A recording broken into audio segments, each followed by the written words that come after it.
Okay so friends, welcome back to my YouTube channel. आज के class में हम लोग डिस्कस करेंगे सीवेज ट्रीटमेंट। हम लोग जो एनसीईआरटी क्लास 12th स्टार्ट किए थे, माइक्रोब्स इन ह्यूमन वेलफेयर, तो इसी चैप्टर का जो लास्ट सेगमेंट है उसके अंदर हम लोग पढ़ते हैं सीवेज ट्रीटमेंट। ठीक है, तो देखिए आज के क्लास के डिस्कशन के बाद हम लोग का एनसीईआरटी जो है उस पर पूरा कमांड आ जाएगा। और सेकेंडली जो ये जो टॉपिक है, इस टॉपिक के पीछे जो भी बेसिक आइडिया है और यहाँ से आने वाले क्वेश्चंस सभी कुछ एकदम क्रिस्टल क्लियर हो जाएगा। तो चलिए हम लोग शुरू करते हैं आज की क्लास को, सीवेज ट्रीटमेंट। तो देखिए सीवेज जो वर्ड है इसका मतलब क्या होता है कि जो भी हम लिक्विड वेस्ट रिलीज करते हैं डे टू डे लाइफ में उसको हम लोग सीवेज बोल सकते हैं। चाहे हमारा किचन से रिलीज होने वाला वेस्ट वाटर हो, चाहे हमारा बाथरूम से रिलीज होने वाला वेस्ट वाटर हो, जिसके अंदर जो मेजर कंपोनेंट है वो ह्यूमन एक्सक्रीटा हो जाएगा, तो उसको वो सबको हम लोग सीवेज बोलते हैं। म्यूनिसिपल वेस्ट भी सीवेज के अंदर आता है। म्यूनिसिपल वेस्ट किसको बोलते हैं? पूरे टाउनशिप के अंदर हर एक घर से जो भी जो लिक्विड मटेरियल है वो वेस्ट वाटर है वो रिलीज होता है, उसको हम लोग म्यूनिसिपल वेस्ट बोलते हैं। तो ये म्यूनिसिपल वेस्ट जो है ये भी सीवेज के अंदर आ जाता है। हम लोग ड्रेन में उसको रिलीज करते हैं और फिर जो ड्रेन है वो कैरी करता है और वाटर बॉडीज में जाके डिस्पोज करता है। इसी को हम लोग सीवेज बोलते हैं। ऑन एन एवरेज अप्रॉक्सीमेटली अगर बात किया जाए तो लगभग 65,000 million litres per day, approximately 65,000 million litres per day, इतना ज़्यादा ह्यूज अमाउंट का सीवेज का प्रोडक्शन होता है एक दिन में in the urban areas of our country. सिर्फ जो हमारे देश के अर्बन एरियाज हैं वहाँ से एक दिन में इतना ज़्यादा सीवेज का प्रोडक्शन होता है, तो इसको डिस्पोज करने का जो तरीका है ये भी होना चाहिए, नहीं तो फिर बहुत ज़्यादा प्रॉब्लम हो जाएगा। लेकिन unfortunately only 37% of this produced sewage is being treated before releasing into the water bodies में डिस्पोज करने से पहले ये जो हमारा टोटल सीवेज है इसका सिर्फ और सिर्फ 37% यानी 37% ही ट्रीट किया जाता है प्रॉपरली। लेकिन जो मेजर पोर्शन है दैट इज 63%, इतना ज़्यादा ये जो कंपोनेंट है, ये मेजर सेगमेंट है, इसको हम लोग बिना ट्रीट किए ही डिस्पोज कर देते हैं वाटर बॉडीज़ में। तो इससे बहुत बड़ा नुकसान होता है। वाटर पॉल्यूशन के level day to day increase कर रहा है और इसकी वजह से जो एक्वेटिक लाइफ है उनके लाइफ को काफ़ी थ्रेट हो रहा है, क्योंकि वहाँ पे बीओडी का लेवल काफ़ी इंक्रीज कर रहा है। बीओडी हम लोग बोलते हैं बायोकेमिकल ऑक्सीजन डिमांड को। क्या होता है हम लोग बाद में देखेंगे डिटेल में, ठीक है। लेकिन जिस भी वाटर बॉडी में हम लोग इसको बिना डिस्पोज किए, यानी कि 63% of the segment is being released into the water bodies without proper treatment, तो वैसे सीवेज को अगर हम लोग डिस्पोज करते हैं तो एक्वाटिक एनिमल्स, एक्वाटिक प्लांट्स, इनको हम लोग डायरेक्टली हैम्पर कर रहे हैं। वाटर पॉल्यूशन तो इंक्रीज कर ही रहा है। तो ये सीवेज को ज़रूरी है कि जो सीवेज वेस्ट है इसको हम लोग प्रॉपरली ट्रीट करें before disposing into the water bodies. इसको प्रॉपरली ट्रीट करना ज़रूरी होता है। तो इसी को ट्रीट करने के लिए एक प्लांट, एक सेट ऑफ इक्विपमेंट्स से हम लोग इसको गुजारते हैं और उसी को हम लोग बोलते हैं sewage treatment plant, STP, sewage treatment plant. ये इस प्लांट से होकर हम लोग गुजारते हैं इस सीवेज को, फिर जाके ये सीवेज जो है ये हार्मलेस हो जाता है और फिर ये है डिस्पोजेबल हो जाता है। इसको हम लोग फिर रिलीज कर सकते हैं वाटर बॉडीज के अंदर, वो फिर ज़्यादा पॉल्यूशन वहाँ पे क्रिएट नहीं करेगा।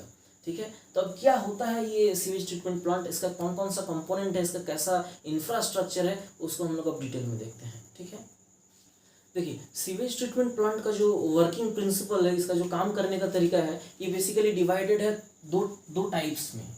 सीवेज ट्रीटमेंट प्लांट, इसका जो काम करने का प्रोसेस है ये दो अलग अलग कैटेगरीज में डिवाइडेड है। पहले वाले को हम लोग बोलेंगे प्राइमरी ट्रीटमेंट और दूसरे वाले को हम लोग बोलेंगे secondary treatment.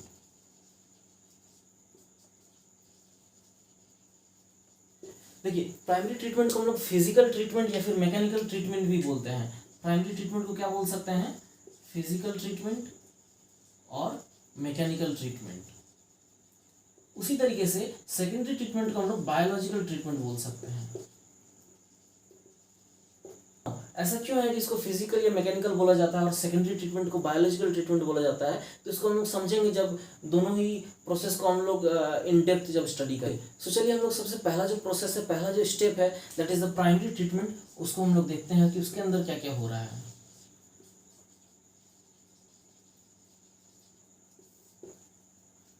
Okay, so primary treatment या फिर फिजिकल ट्रीटमेंट या मैकेनिकल ट्रीटमेंट इसको बोलते हैं। तो इसके अंदर हो क्या रहा है कि let us say that here we have sewage, यहाँ पे सीवेज आया हुआ है। अब इस सीवेज को ट्रीट कराना है, तो ट्रीट कराने के लिए इसको एसटीपी से होके गुजारेंगे। एसटीपी से गुजारेंगे जब पहला जो प्रोसेस है हमारा वो हो जाएगा प्राइमरी ट्रीटमेंट। तो प्राइमरी ट्रीटमेंट के अंदर क्या करेंगे, इस सीवेज को हम लोग डालेंगे एक टैंक में, और इस टैंक में क्या डाल ये है भरा हुआ है सीवेज। अब इस सीवेज के अंदर बहुत सारा फ्लोटिंग मटेरियल्स भी हो गए ना, प्लास्टिक हो गया, प्लास्टिक बॉटल हो गया, पॉलीथीन हो गया, सैनिटरी पैड्स हो गए, तो ये सब ऐसे ऊपर फ्लोट करेंगे। और कुछ हेवी मटेरियल भी होंगे जैसे कि सैंड हो गया, सॉइल हो गया या फिर पेबल्स हो गए, वो सभी नीचे की तरफ सेटल डाउन होना शुरू होंगे। तो जो हमारा फ्लोटिंग मटेरियल्स है, जो फ्लोटिंग डेब्रिज हैं, इनको तो हम डायरेक्टली निकाल सकते हैं। एक प्रोसेस है जिसको बोलते हैं फिल्ट्रेशन। फिल्ट्रेशन का प्रोसेस हम लोग फॉलो करेंगे तो जो भी हमारा ऊपर फ्लोट कर रहा है उसको हम लोग डायरेक्टली फिल्टर करके बाहर निकाल देंगे सीवेज से। तो ये सीवेज जो है क्लियर हो जाएगा फ्लोटिंग डेब्रिज से। इसके बाद नेक्स्ट वाला जो है, जो सॉयल पेबल्स एंड जो ग्रिट्स हैं, इनको हम लोग सेटलिंग कराते हैं, और इसको हम लोग सेडिमेंटेशन जो प्रोसेस है इससे हम लोग अलग कर सकते हैं। ठीक है, तो सबसे पहले हम लोग क्या किए हैं, सीवेज को हम लोग पास करा रहे हैं एसटीपी से। उसके अंदर जो पहला प्रोसेस है प्राइमरी ट्रीटमेंट। प्राइमरी ट्रीटमेंट के अंदर क्या होता है कि सीवेज को हम लोग एक टैंक में कलेक्ट किए हैं, और उस टैंक के अंदर सीवेज में जो भी चीज़ ऊपर फ्लोट कर रहा है उसको हम लोग फिल्ट्रेशन से बाहर निकाल लिए, और जो हेवी चीज़ है सॉयल सैंड वगैरह, इसको हम लोग क्या किए सेडिमेंटेशन यानी कि सेटल डाउन होने दिए हैं, और सेडिमेंटेशन का प्रोसेस से इसको हम लोग हटा दिए हैं। अब क्या बचा है बीच में, एफ्लुएंट यानी कि जो लिक्विड पार्ट है एफ्लुएंट बचा है। अब इस लिक्विड पार्ट को हम लोग क्या करते हैं, एक और टैंक में भेजते हैं, और जिसको हम लोग बोलते हैं primary settling tank. Primary settling tank. अब प्राइमरी सेटलिंग टैंक के अंदर क्या होता है कि हमारा इसके अंदर सीवेज आ गया है।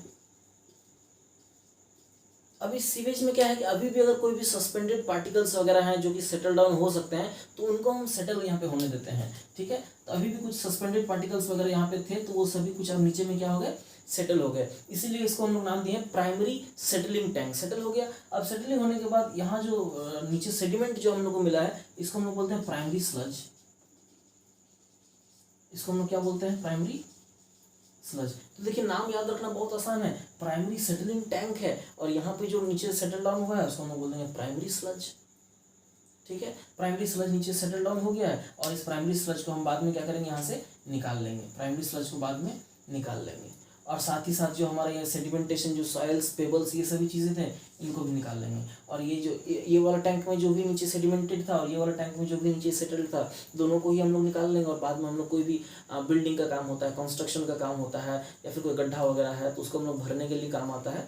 ये सभी चीज़ें जो प्राइमरी स्लज है और जो हमारे यहाँ पे सेडिमेंट है ना, इसको हम लोग यूज़ करते हैं लैंड फिलिंग का काम के लिए।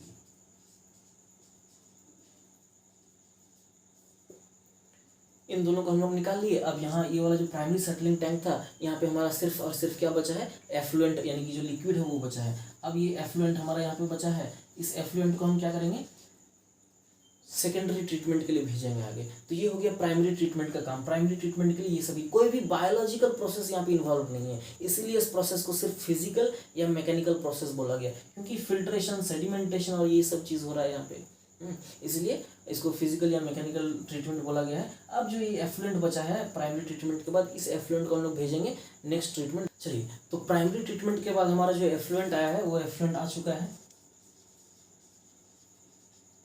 अब इसको हम लोग क्या करेंगे, सेकेंडरी ट्रीटमेंट के लिए भेजेंगे। देखिए सेकेंडरी ट्रीटमेंट के लिए जब भेजेंगे तो इसको सबसे पहले टैंक के अंदर डालेंगे, जिसको हम लोग बोलते हैं एरेशन टैंक।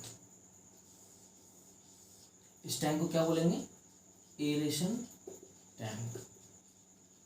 अब ये नाम ऐसा क्यों पड़ा है, क्योंकि यहाँ पे एयर का बहुत ज़्यादा यूज़ होता है, इनफैक्ट ऑक्सीजन का बहुत ज़्यादा यूज़ होता है, hence the name aeration tank. इसके अंदर क्या होता है, एरोबिक माइक्रोब्स प्रेजेंट होता है। ठीक है, यहाँ पे क्या हो गया कि ये सीवेज हमारा आके कलेक्ट हो गया, यहाँ पे सीवेज यहाँ पे कलेक्टेड है, और सीवेज के अंदर प्रेजेंट है बहुत सारे एरोबिक माइक्रोब्स। अब इस सीवेज को हम लोग क्या करते हैं, मैकेनिकली इसको हम लोग एजिटेट करते हैं, या फिर इसको स्टर करते हैं, मतलब उसको चलाते हैं। चलाने की वजह से क्या होगा कि वहाँ पे ऑक्सीजन का कंजम्पशन ज़्यादा होने लग जाएगा, और इसकी वजह से यहाँ पे हम लोग का जो एरोबिक माइक्रोब्स यहाँ पे ग्रो हो रहा था,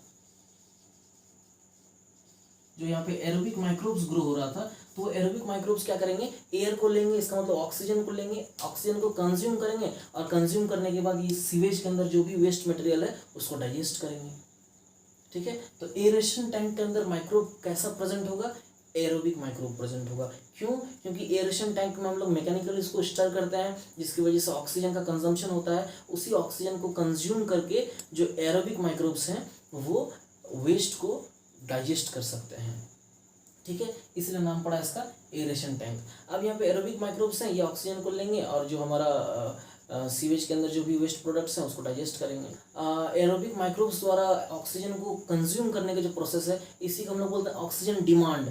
मतलब माइक्रोब्स का ऑक्सीजन का डिमांड कितना है। अब बताइए, जितना ज़्यादा वेस्ट है, जितना ज़्यादा वेस्ट टू बी डाइजेस्टेड है, उतना ही ज़्यादा माइक्रोब डिमांड करेगा ऑक्सीजन का, है ना। क्योंकि ज़्यादा ऑक्सीजन मिलेगा तो माइक्रोब ज़्यादा ग्रो करेगा, फिर ज़्यादा उसको डाइजेस्ट कर सकेगा। तो अगर ज़्यादा वेस्ट है, पॉल्यूशन अगर ज़्यादा है तो ऑक्सीजन का डिमांड भी ज़्यादा होगा, पॉल्यूशन अगर कम है तो ऑक्सीजन का डिमांड भी कम होगा। ठीक है, तो यहाँ पे हम लोग एरोबिक माइक्रोब्स तब तक काम करेंगे जब तक यहाँ का बीओडी बिल्कुल ना गिर जाए। बीओडी का मतलब क्या होता है, biochemical oxygen demand.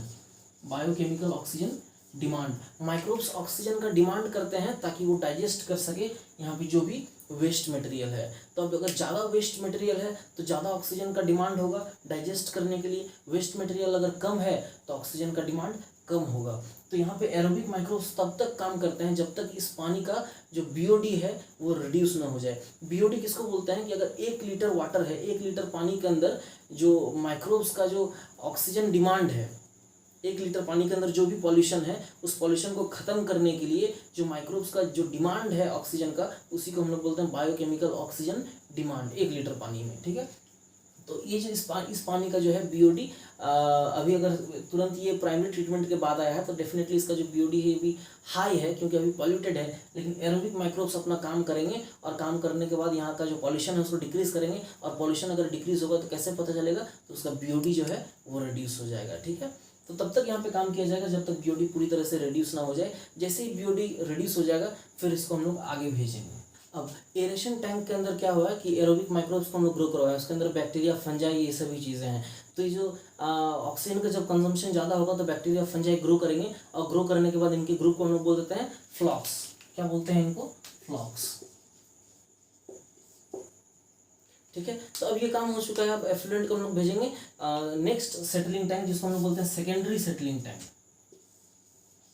Secondary settling tank के अंदर भेजा गया एफ्लुएंट को, और यहाँ पे भेजने के बाद ये जो सीवेज यहाँ पे प्रेजेंट है इसमें क्या मिला हुआ है, एरोबिक माइक्रोब्स यहाँ पे मिला हुआ है, जिसको हम लोग क्या बोल दिए, फ्लॉक्स। तो अब ये सेकेंडरी सेटलिंग टैंक जो है, इस टैंक के अंदर क्या करेंगे, इस फ्लॉक्स को जो था हमारा फ्लॉक्स जो ग्रो करवाए थे, उस फ्लॉक्स को हम लोग यहाँ सेडिमेंट होने देंगे, यानी कि सेटल डाउन होने देंगे। जो माइक्रोब्स का जो ग्रुप था उसको हम लोग सेटल डाउन यहाँ पे होने देंगे, और इसी को हम लोग बोलते हैं एक्टिवेटेड स्लज।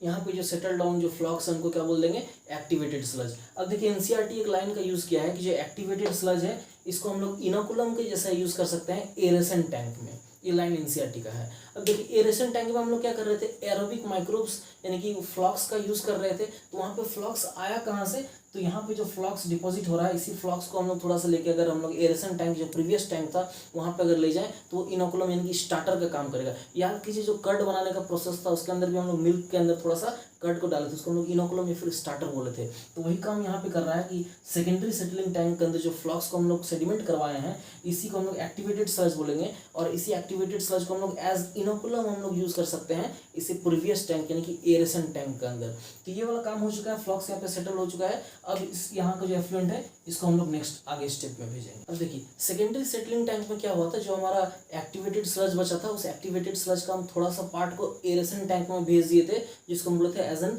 इनोकुलम वहाँ पे जाएगा। ठीक है, लेकिन जो majority part of the activated sludge है उसको हम लोग क्या करेंगे, आगे भेजेंगे। जो हमारा एफ्लुएंट जो बचा था सेकेंडरी सेटलिंग टैंक में, वहाँ का एफ्लुएंट और साथ ही साथ जो एक्टिवेटेड स्लज का मेजोरिटी पोर्शन है उसको हम लोग भेजेंगे आगे एक और टैंक में, जिसको हम लोग बोल देंगे anaerobic sludge digester. Anaerobic sludge digester इसके अंदर क्या होगा, यहाँ पे एनएरोबिक बैक्टीरिया अब यहाँ पे काम में आएगा। याद कीजिए पहला वाला जो एरेशन टैंक था वहाँ हम लोग एरोबिक बैक्टीरिया को यूज किए थे, लेकिन यहाँ पे एनएरोबिक बैक्टीरिया यूज होंगे, एनएरोबिक बैक्टीरिया का यूज होगा। और यहाँ पे क्या करके जो एक्टिवेटेड स्लज भी यहाँ पे प्रेजेंट था, इसका मतलब फ्लॉक्स भी प्रेजेंट था। और फ्लॉक्स का मतलब क्या हो गया, एरोबिक माइक्रोब्स यहाँ पे प्रेजेंट थे। तो इस एफ्लुएंट के अंदर जो एरोबिक माइक्रोब्स प्रेजेंट हैं उनको डाइजेस्ट कर लेगा ये एनएरोबिक माइक्रोब्स। तो एक्टिवेटेड स्लज के रूप में जो यहाँ पे हम लोग पास करवाए थे, उस एक्टिवेटेड स्लज को डाइजेस्ट कर लेगा कौन, एनएरोबिक माइक्रोब्स। और उसको डाइजेस्ट करने के बाद यहाँ पे प्रोड्यूस हो जाएंगे बहुत सारे इंपॉर्टेंट गैस। फॉर एग्जांपल हमारा मीथेन प्रोड्यूस हो जाएगा यहाँ पे, जो कि यूज़ होता है हमारा एज ए फ्यूल, मीथेन का यूज़ होता है, तो मीथेन यहाँ पे प्रोड्यूस हो जाएगा। बायोगैस के अंदर भी जो फॉर्मेशन होगा मीथेन का, वही मीथेन यहाँ पे बनेगा, सेम प्रिंसिपल से, ठीक है। और यहाँ पे कार्बन डाइऑक्साइड और हाइड्रोजन सल्फाइड वगैरह ये सब गैस का भी रिलीज होगा। फिर हम लोग इस गैस को यहाँ से निकाल के, मीथेन को निकाल के हम लोग एज ए फ्यूल यूज़ कर सकते हैं, क्लियर है। और फिर जो हमारा एफ्लुएंट यहाँ पे जो बचा है, जो वाटर जो बचा है और लिक्विड जो बचा है, ये फिर हार्मलेस हो जाएगा। और फिर इस एफ्लुएंट को हम लोग क्या कर सकते हैं, रिलीज कर सकते हैं इनटू द वाटर बॉडीज। अब ये पॉल्यूशन उतना ज़्यादा कॉज नहीं करेगा। Is it clear.